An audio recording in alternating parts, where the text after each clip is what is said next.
안녕하세요. 강남푸른 정신과의 정신과 전문의 신지현입니다. 지난 시간에는 우리가 강박증의 치료 방법에 대해서 알아봤고요.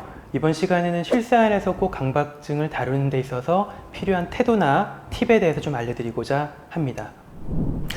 첫 번째 제가 알려드리고 싶은 팁은요, 꼭 중요한 겁니다. 생각을 꼭 생각으로만 여겨야 된다라는 얘기입니다. 이게 무슨 말이야 라고 생각할 수도 있지만, 생각을 사실이라고 생각하는 분들이 너무나 많아요. 더러운 것이 손에 묻고 나서 이것이 병이 될 것이야 라는 생각을 하시잖아요. 근데 사실 그것을 놓고 봤을 때 이건 좀 약간 기괴한 생각이고 이상한 생각이죠. 근데 이것을 강박증을 가지신 분들은 마치 이런 일이 실제로 벌어질 것만 같고 이것이 이미 벌어진 것 같다는 그런 느낌을 받거든요. 생각과 현실 사이에 장벽이 없는 것과 마찬가지죠. 그래서 우리가 꼭 취해야 될 태도 중에 하나는 그 생각을 어느 정도 좀 거리를 두고 보는 겁니다. 강박증을 가지신 분들은 생각이 잘 융합이 되거든요. 융합이라는 게 어떤 말인가 하면 생각과 현실이 들러붙어 있는 겁니다. 그러니까 내가 떠올리는 생각이 족족 모든 게 사실이 될 것 같다는 생각을 하는 거죠. 내 손이 오염되었어. 나 큰 병에 걸릴 것 같아. 라고 생각을 하는 거죠. 그래서 이런 생각을 좀 거리를 두는 좋은 방법 중에 하나는 말의 멘트를 조금 바꾸는 겁니다. 내 손이 오염되었어. 큰일 날 것 같아. 라는 생각이 내 손이 오염될 것 같아. 큰일 날 것 같아. 라는 생각을 내가 하고 있구나. 라는 멘트를 뒤에다 붙여주는 겁니다.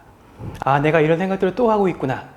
라는 식으로 이 생각에 대해서 내가 사실로 보는 것이 아니고 마치 내가 가지고 다니는 어떤 사물로서 보게 된다면은 생각을 생각으로 보는데 좀 더 좋은 훈련이 될 수가 있을 겁니다. 그 다음 두 번째 팁은요, 생각을 한번 기차처럼 생각을 해보는 겁니다. 제가 첫 번째 말씀드렸던 것처럼 생각을 생각으로 조금 거리를 띄워놓게 됐을 때 그 생각의 본질을 좀 아는 것이 중요한데요.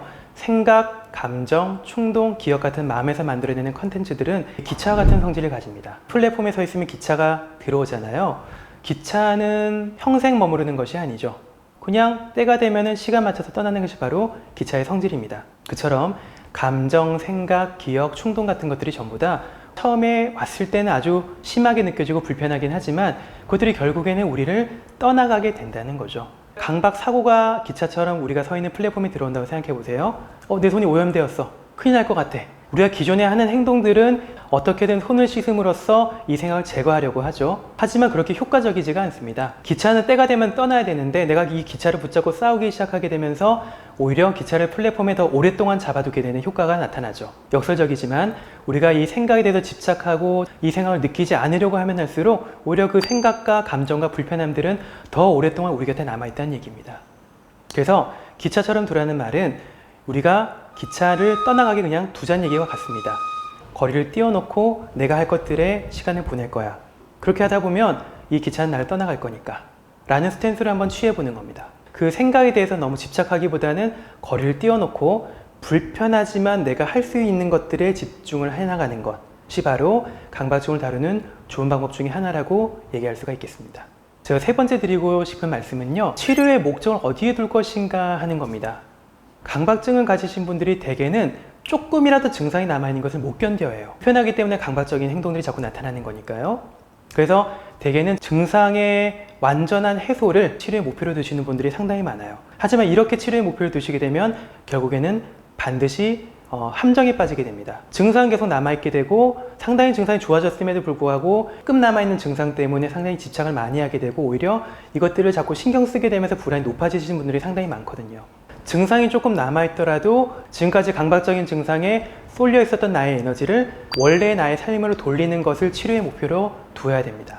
강박적인 성향을 가지신 분들은 계속해서 조금 남아있는 것에 집착을 하기 마련이거든요. 아마 본인한테 있는 완벽주의 때문일 텐데요.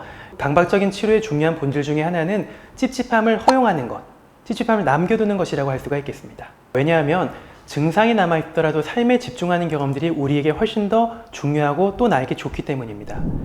지금까지 강박증을 어떻게 다루고 강박에 대해서 어떤 태도를 지녀야 될 것인가, 이 실생활에 있어서의 팁을 제가 알려드렸는데요. 다음 시간은 강박증에 대해서 가장 궁금해하시는 여러 가지 질문들에 대해서 제가 답을 하는 시간을 가져보도록 하겠습니다. 지금까지 영상이 도움이 되셨다면 구독과 좋아요 부탁드리겠습니다.